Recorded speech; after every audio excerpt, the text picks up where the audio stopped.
Christian ମାନଙ୍କର ପ୍ରଭୁ ଯୀଶୁ ଖ୍ରୀଷ୍ଟ ହିଁ ଏକମାତ୍ର ଆରାଧ୍ୟ ଦେବତା।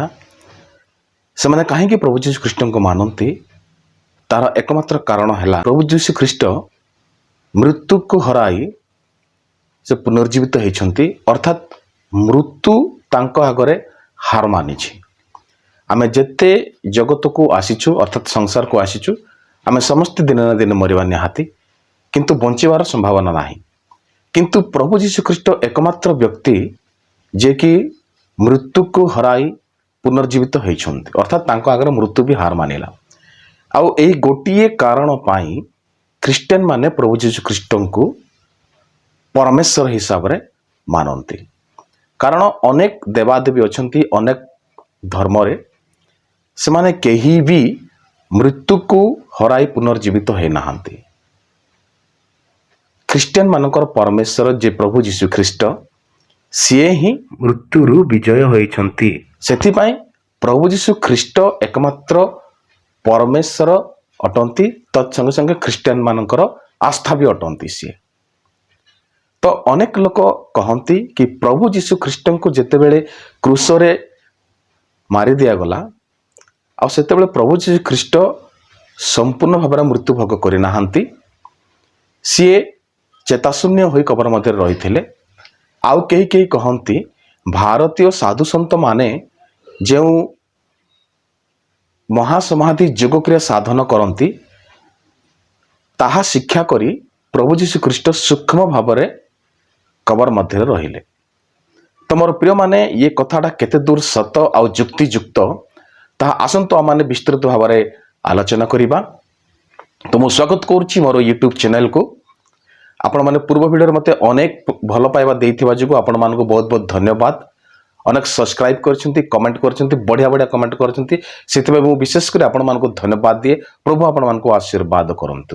ତେବେ ଆସନ୍ତୁ ଏ ସମ୍ପର୍କରେ ତପି ମିଶ୍ର, ଯିଏ ବର୍ତ୍ତମାନ ସମଗ୍ର ଓଡ଼ିଶାରେ ଚହଳ ସୃଷ୍ଟି କରିଛନ୍ତି, ଖ୍ରୀଷ୍ଟମାନଙ୍କର ବିରୁଦ୍ଧରେ ଅନେକ ପ୍ରକାର ବିବୃତ୍ତି ଦେଇ ସିଏ କ'ଣ କହନ୍ତି ଥରେ ଆମେ ଟିକେ ଶୁଣି ନେବା। ଯୀଶୁ ବଞ୍ଚିଲେ କେମିତି? ମୁଁ ଯେମିତି କହିଲି ଆପଣଙ୍କୁ, ଯୀଶୁ ଭାରତ ଆସିଥିଲେ। ଇହୁଦୀ ମାନେ ସେତେବେଳେ ଯୋଗ କ'ଣ ଜାଣିନଥିଲେ। ଭାରତରେ ସେତେବେଳେ ବୁଦ୍ଧ ଧର୍ମର ଯୋଗର ପ୍ରଚାର ପ୍ରସାର ବହୁତ ହଉଥିଲା, ଯୋଗ କ୍ରିୟାର। ତା ପୂର୍ବରୁ ତ ଭାରତରେ ଯୋଗ ଥିଲା। ମୁଁ କହୁଛି ବା, ଯୋଗର ପ୍ରସାର ପ୍ରସାର ମୁଁ କହୁନି ଯୀଶୁ କରିଥିଲେ ବୋଲି। ଯୋଗର ପ୍ରଚାର ପ୍ରସାର ସେ ଯେତେବେଳେ ଆସିଥିଲେ ସେଠି ମହାସମାଧି ଶିଖିଥିଲେ। ଏବେ ବି ଆପଣ ଦେଖିଛନ୍ତି ନା, ଆମର ସାଧୁ ସନ୍ଥ ମାନେ ଯୋଉ ନିଶ୍ୱାସ ନ ନେଇକି 3 ଦିନ 4 ଦିନ ବଞ୍ଚୁଛନ୍ତି ପାଣି ଭିତରେ, ତ ସେଟା ହେଲା ସେ ମହାସମାଧି କ୍ରିୟା, ଯୋଉଥିରେ ଇହୁଦୀ ମାନେ ଜାଣିଲେ ଯେ ଯୀଶୁ ତାଙ୍କର ସୂକ୍ଷ୍ମ ରୂପରେ ସେ କ୍ରିୟାକୁ ରହିଲେ ସେମିତି କରିକି 3 ଦିନ ପରେ ସେ ଜୀବିତ ହେଲେ। ତପି ମିଶ୍ର କହିବାର ଅର୍ଥ ଏହା କି ପ୍ରଭୁ ଯୀଶୁ ଖ୍ରୀଷ୍ଟ ଭାରତ ଆସିଥିଲେ। କାଶ୍ମୀରରେ ଗୋଟିଏ ମକବାରା ଅଛି, ସେଇ ମକବାରାରେ ପ୍ରଭୁ ଯୀଶୁ ଆସି ସାଧୁ ସନ୍ଥ ମାନଙ୍କ ଠାରୁ ମହାସମାଧି ଯୋଗକ୍ରିୟା ଶିକ୍ଷା କରିଥିଲେ। ଅନେକ ଗୁଡ଼ାଏ ଜ୍ଞାନର କଥା ସେ ଶିଖି ଯାଇ ଇସ୍ରାଏଲ ଦେଶ ପୁଣି ଥରେ ଯାଇଥିଲେ ଏବଂ ସେଠାରେ କ୍ରୁଶବିଦ୍ଧ କଲା ପରେ ଏଇ ଯୋଗକ୍ରିୟାକୁ ଆପ୍ଲାଏ କରି ପ୍ରୟୋଗ କରି ସେ ସମାଧି ଭିତରେ ଥିଲେ। କିନ୍ତୁ କହିବାର ଅର୍ଥ ଏହା କି ପ୍ରଭୁ ଯୀଶୁ ଖ୍ରୀଷ୍ଟ ବାସ୍ତବରେ ମୃତ୍ୟୁଭୋଗ କରିନାହାନ୍ତି। ତପି ମିଶ୍ରଙ୍କର କହିବାର ଏହା। ସାଧୁ ସନ୍ଥ ମାନେ ଯେଉଁ ପ୍ରକାର ନିଶ୍ୱାସ ପ୍ରଶ୍ୱାସ ନ ନେଇ ଏଇ ଯୋଗକ୍ରିୟା ସାଧନ ଦ୍ୱାରା ପାଣି ଭିତରେ 3 ଦିନ ରହିପାରନ୍ତି, ସେହି ପ୍ରକାର ଭାବରେ ପ୍ରଭୁ ବି ଥିଲେ। କଥାଟା ଆପଣମାନଙ୍କୁ କେମିତି ଲାଗୁଛି, କେତେ ଦୂର ବାସ୍ତବତା, ତାହା ନିହାତି ଆପଣମାନେ ଅନୁଭବ କରିପାରୁଥିବେ। ବାଇବଲର ନୂତନ ନିୟମରେ ଯେଉଁ 4ଟି ସୁସମାଚାର ଅଛି, ସେଇ 4ଟି ସୁସମାଚାର ଭିତରୁ 2ଟି ସୁସମାଚାରକୁ ପ୍ରଭୁ ଯୀଶୁ ଖ୍ରୀଷ୍ଟଙ୍କର 2 ଶିଷ୍ୟ ଲେଖିଛନ୍ତି। ଆଉ ସେମାନେ ପ୍ରଭୁ ଯୀଶୁଙ୍କର ସହିତ ସର୍ବଦା ରହୁଥିଲେ। ପ୍ରଭୁ ଯୀଶୁ ଯେଉଁଆଡ଼େ ଯାଆନ୍ତି, ପ୍ରଭୁ ଯୀଶୁଙ୍କ ସହିତ ସେମାନେ ସେପଟେ ଯାଉଥିଲେ। ପ୍ରଭୁ ଯୀଶୁ କରିଥିବା ସମସ୍ତ ଆଶ୍ଚର୍ଯ୍ୟ କର୍ମ ମଧ୍ୟ ସେମାନେ ଆଖିରେ ଦେଖିଛନ୍ତି। 12 ହଜାର ଲୋକମାନଙ୍କୁ ମାତ୍ର 2ଟି ମାଛ ଆଉ 5ଟି ରୁଟିରେ କି ପ୍ରକାର 12 ହଜାର ଲୋକମାନଙ୍କୁ ପ୍ରଭୁ ଯୀଶୁ ଖୁଆଇଥିଲେ, ସେହା ବି ସେମାନେ ଦେଖିଛନ୍ତି। ମୃତ ଲାଜାରକୁ, ଯିଏକି ପଚି ସଢ଼ି ଯାଇଥିଲେ କବର ମଧ୍ୟରେ, ତାଙ୍କୁ ବି ଜୀବନ ପ୍ରଦାନ କରି ପ୍ରଭୁ ଯୀଶୁ ବଞ୍ଚାଇଛନ୍ତି, ସେ କଥା ମଧ୍ୟ ସେମାନେ ଦେଖିଛନ୍ତି। ପ୍ରଭୁ ଯୀଶୁଙ୍କୁ କି ପ୍ରକାର ଭାବରେ କ୍ରୁଶରେ ମରାଗଲା, ସେହା ବି ସେମାନେ ଦେଖିଛନ୍ତି। କେମିତି ବିଶ୍ୱାସଘାତକତା କରାଗଲା ପ୍ରଭୁ ଯୀଶୁ ଖ୍ରୀଷ୍ଟଙ୍କ ସହିତ, ଆଉ କି ପ୍ରକାର ରୋମିଓ ସୈନ୍ୟମାନଙ୍କ ଦ୍ୱାରା ତାଙ୍କୁ କୋରଡ଼ା ପ୍ରହାର କରାଗଲା, ଆଉ ସେ ଦୟନୀୟ ସ୍ଥିତିକୁ ବି ସେମାନେ ଦେଖିଛନ୍ତି। ତାଙ୍କୁ କବରରେ ରଖାଗଲା ସେହା ବି ସେମାନେ ଦେଖିଛନ୍ତି। ଆଉ ଯେତେବେଳେ ପ୍ରଭୁ ଯୀଶୁ ଚିତ୍କାର କରୁଥିଲେ କ୍ରୁଶ ଉପରେ ରହି ସେ କଥାକୁ ମଧ୍ୟ ସେମାନେ ଦେଖିଛନ୍ତି। ସେ ପ୍ରାଣ ତ୍ୟାଗ କଲେ ଏହା ବି ସେମାନେ ଦେଖିଛନ୍ତି। ପ୍ରଭୁ ଯୀଶୁଙ୍କ ସହିତ 2 ଜଣ ଚୋରଙ୍କୁ ମଧ୍ୟ ପ୍ରଭୁ ଯୀଶୁଙ୍କର ଡାହାଣ ଆଉ ବାମ ପାର୍ଶ୍ୱରେ କ୍ରୁଶବିଦ୍ଧ କରାଯାଇଥିଲା। ରୋମିଓ ସୈନ୍ୟମାନେ ଯେତେବେଳେ ଆସି ସେମାନଙ୍କୁ ଟେଷ୍ଟ କଲେ କି ଏମାନେ ମରିଛନ୍ତି କି ନାହିଁ, ଦେଖିଲେ ସେମାନେ ଯେ ପ୍ରଭୁ ଯୀଶୁ ଖ୍ରୀଷ୍ଟ ମୃତ୍ୟୁବରଣ କରିଛନ୍ତି ସମ୍ପୂର୍ଣ୍ଣ ଭାବରେ। ଏବଂ 2 ଜଣ ଯେଉଁ ଚୋର 2 ପାର୍ଶ୍ୱରେ ଟଙ୍ଗା ହେଇଥିଲେ ସେମାନେ ମୃତ୍ୟୁଭୋଗ କରିନଥିଲେ, ସେଥିପାଇଁ ସେମାନଙ୍କର ଗୋଡ଼କୁ ଭାଙ୍ଗି ଦିଆଗଲା। କିନ୍ତୁ ପ୍ରଭୁ ଯୀଶୁ ଖ୍ରୀଷ୍ଟ ଯେତେବେଳେ ମୃତ୍ୟୁଭୋଗ କଲେ ଏହା ସେମାନେ ପ୍ରମାଣ ସିଦ୍ଧ ହେଲା ପରେ ପ୍ରଭୁ ଯୀଶୁ ଖ୍ରୀଷ୍ଟଙ୍କର ଗୋଡ଼କୁ ସେମାନେ ଭାଙ୍ଗିଲେ ନାହିଁ ଏବଂ ଏକ ବର୍ଚ୍ଛା ନେଇ ତାଙ୍କର ବକ୍ଷରେ ଆଘାତ କଲେ। ତାପରେ ପ୍ରଭୁ ଯୀଶୁ ଖ୍ରୀଷ୍ଟଙ୍କର ବକ୍ଷରୁ ରକ୍ତ ଆଉ ପାଣି ବାହାରିଲା। ଏ କଥା ମଧ୍ୟ ସେମାନେ ନିଜ ଆଖିରେ ସ୍ୱଚକ୍ଷୁରେ ସେମାନେ ଦେଖିଛନ୍ତି। କୌଣସି ପ୍ରକାର ଦର୍ଶନ ପ୍ରାପ୍ତ ହୋଇ ସେମାନେ ଦେଖିନାହାନ୍ତି କି ସ୍ୱପ୍ନ ମାଧ୍ୟମରେ ସେମାନେ ଦେଖିନାହାନ୍ତି କି ଧ୍ୟାନ ମଗ୍ନ ରହି ଦିବ୍ୟ ଜ୍ଞାନ ପ୍ରାପ୍ତ ହୋଇ ସେ ଦିବ୍ୟ ଜ୍ଞାନର ଚାଳନା ଅନୁସାରେ ସେମାନେ ଲେଖିନାହାନ୍ତି। ଯାହା ସେମାନେ ଆଖିରେ ଦେଖିଲେ ସେଇ କଥାଟାକୁ ଆକ୍ୟୁରେଟ୍ ସେମାନେ ଲେଖିଛନ୍ତି। ବଢ଼ିଆ କଥାଟି ମୁଁ ଆପଣମାନଙ୍କୁ କହିବି, ପ୍ରଭୁ ଯୀଶୁ ମଲେ କି ନାହିଁ ଏ କଥା ରୋମିଓ ସୈନ୍ୟମାନେ ଟେଷ୍ଟ କଲେ। କେମିତି ଟେଷ୍ଟ କଲେ ନା ଏକ ବହୁତ ବଡ଼ ବର୍ଚ୍ଛା ଆଣିଲେ ଆଉ ପ୍ରଭୁ ଯୀଶୁ ଖ୍ରୀଷ୍ଟଙ୍କର ବକ୍ଷକୁ ଆଘାତ କଲେ। ସରଳ ଭାଷାରେ କହିବାକୁ ଗଲେ ପ୍ରଭୁ ଯୀଶୁ ଖ୍ରୀଷ୍ଟଙ୍କର ପେଟକୁ ସେମାନେ ତେଣ୍ଟା ସାହାଯ୍ୟରେ ଭୁଷି ଦେଇଥିଲେ। ସରଳ ଭାବରେ କହିଲେ ଏହା ହିଁ ହବ, କିଛି ଭୁଲ ହେବାର ନାହିଁ। ତାପରେ ସେଠାରୁ ପାଣି ଓ ରକ୍ତ ବାହାରିଲା। ମୋର ପ୍ରିୟମାନେ, ଗୋଟେ ବଢ଼ିଆ କଥା, ଯେଉଁମାନେ ମହାସମାଧି ଯୋଗ କ୍ରିୟା କରନ୍ତି, ପ୍ରାକ୍ଟିସ୍ କରନ୍ତି, ସେମାନଙ୍କୁ ଯଦି ତେଣ୍ଟା ସାହାଯ୍ୟରେ ସେମାନଙ୍କର ବକ୍ଷକୁ ପ୍ରଭୁ ଯୀଶୁଙ୍କୁ ଯେଉଁ ପ୍ରକାର ବର୍ଚ୍ଛା ଦ୍ୱାରା ଆଘାତ କରାଯାଇଥିଲା ସେହି ପ୍ରକାର ତେଣ୍ଟା ଦ୍ୱାରା ଯଦି ସେମାନଙ୍କର ବକ୍ଷକୁ ଆଘାତ କରାଯାଏ ଅର୍ଥାତ୍ ସେମାନଙ୍କର ପେଟକୁ ଭୁଷି ଦିଆଯାଏ, ତେବେ ଏହି ଯୋଗ କ୍ରିୟା କରୁଥିବା ଲୋକମାନେ କ'ଣ 3-4 ଦିନ ପରେ ପୁଣି ଥରେ ଫେରି ଆସିପାରିବେ କି? ପ୍ରିୟମାନେ, ଯେଉଁମାନେ ନିଜ ଆଖିରେ ଦେଖିଛନ୍ତି ଆମେ ସେମାନଙ୍କ କଥା ବିଶ୍ୱାସ କରିବା କି ଯେଉଁମାନେ 1700 କିମ୍ବା 1800 ବର୍ଷ ପରେ ବିଭିନ୍ନ କାଳ୍ପନିକ କଥା ପ୍ରଭୁ ଯୀଶୁଙ୍କ ବିରୁଦ୍ଧରେ କହିଛନ୍ତି ସେଇ କଥାକୁ ଆମେ ବିଶ୍ୱାସ କରିବା। ପ୍ରଭୁ ଯୀଶୁ ଖ୍ରୀଷ୍ଟ ମୃତ୍ୟୁରୁ ଉଠିଲେ ଆଉ ସିଏ ପ୍ରକୃତରେ ମାନବ ଜାତିକୁ ଉଦ୍ଧାର ଦେବା ପାଇଁ ଏକମାତ୍ର ସେ ପରମେଶ୍ୱର। ଏଇ କଥା ଯେତେବେଳେ ଲୋକମାନଙ୍କ ମଧ୍ୟକୁ ପହଞ୍ଚାଗଲା ଆଉ ପ୍ରଭୁ ଯୀଶୁ ଖ୍ରୀଷ୍ଟଙ୍କର ଲୋକପ୍ରିୟତା ବୃଦ୍ଧି ପାଇଲା ଆଉ ଲୋକମାନେ ବାସ୍ତବତାକୁ କ'ଣ ଜାଣିପାରିଲେ, ଏଥିରେ ଈର୍ଷା ପରାୟଣ ହୋଇ ତପି ମିଶ୍ରଙ୍କ ପରି ଟାଉଟର ମାନେ ଅନାବଶ୍ୟକ କଥା ସବୁ କହି ବୁଲିଲେ। କିନ୍ତୁ ସତ ସବୁବେଳେ ସତ, ତାକୁ ମିଛର ଢାଙ୍କୁଣୀ ଦେଇକି ଢାଙ୍କି ରଖିଦେବା ଏହା କେବେ ବି ସମ୍ଭବପର ନୁହଁ।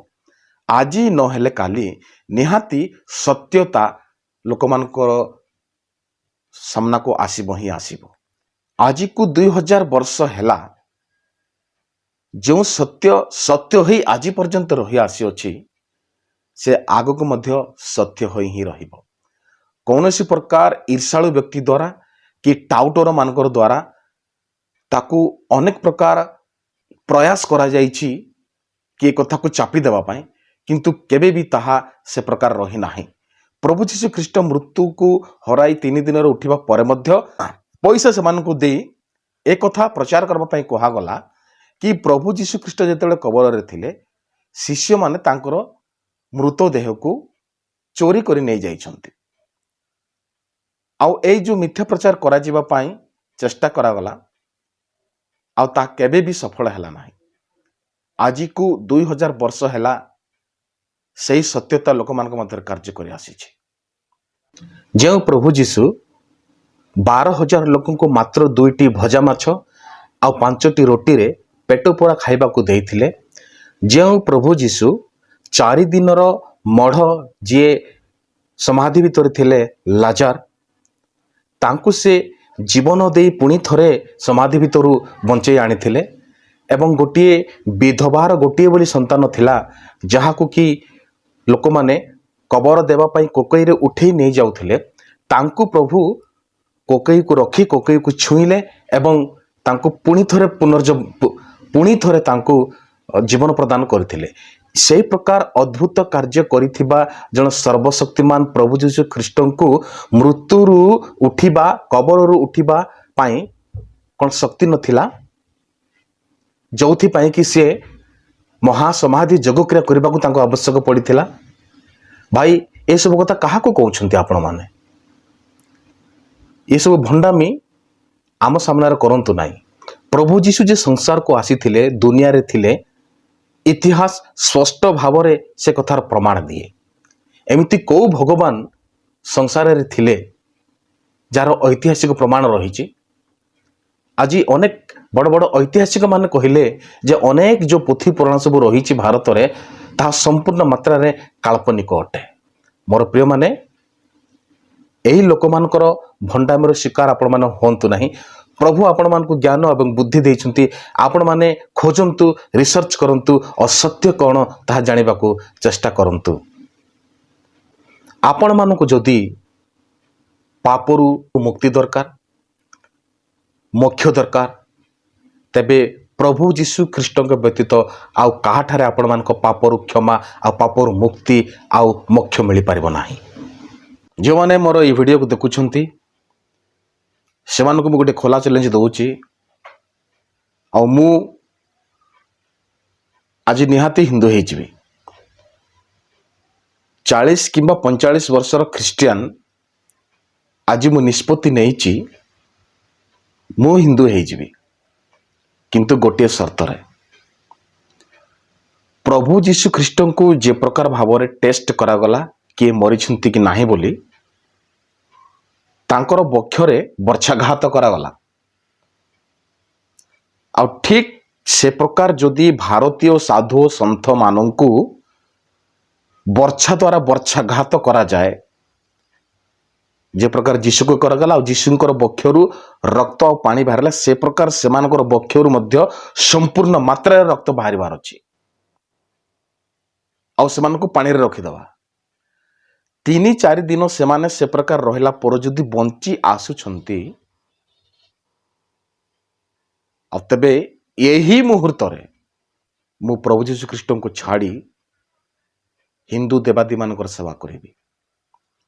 ଯଦି ଦମ୍ ଅଛି, ମୋର ଏହି ଚ୍ୟାଲେଞ୍ଜକୁ ଆକ୍ସେପ୍ଟ କରନ୍ତୁ। ଦମ୍ ଯଦି ନାହିଁ, କୁକୁର ପରି ଭୋକିବା ବନ୍ଦ କରିଦିଅନ୍ତୁ। କଥା ରହିଲା ପ୍ରଭୁ ଯୀଶୁଙ୍କର ଭାରତ ଆଗମନ ବିଷୟରେ। ମୋର ପ୍ରିୟମାନେ, ତପି ମିଶ୍ର ଯେଉଁ ପ୍ରକାର ଭାବରେ ପୋଥି ପୁରାଣରୁ ପ୍ରମାଣ ଆଣିକି ଦେଖାଇବା ପାଇଁ ଚେଷ୍ଟା କରିଛନ୍ତି, ମୁଁ ବି ସେହି ପ୍ରକାର ଯାହା ମୁଁ ସଂଗ୍ରହ କରିଛି ପ୍ରମାଣ, ତାକୁ ନେଇକି ମୁଁ ମୋର ଆସନ୍ତା ଭିଡ଼ିଓରେ ଆସିବି ଆଉ ପ୍ରମାଣ କରି 100% ପ୍ରମାଣ କରି ଦେଖେଇବି ଯେ ପ୍ରଭୁ ଯୀଶୁ ଖ୍ରୀଷ୍ଟ କେବେ ବି ଭାରତକୁ ସତ୍ୟର ଅନୁସନ୍ଧାନରେ ଆସିନଥିଲେ, କିଏ ବା ମହାସମାଧି ଯୋଗକ୍ରିୟା ଶିଖିବା ପାଇଁ ଆସିନଥିଲେ। ମୋର ଆସନ୍ତା ଭିଡ଼ିଓକୁ ଦେଖିବାକୁ କେବେ ବି ଭୁଲିବେ ନାହିଁ। ପ୍ରଭୁ ଆମ ସମସ୍ତଙ୍କୁ ଆଶୀର୍ବାଦ କରନ୍ତୁ। ପ୍ରେଜ୍ ଦ ଲର୍ଡ।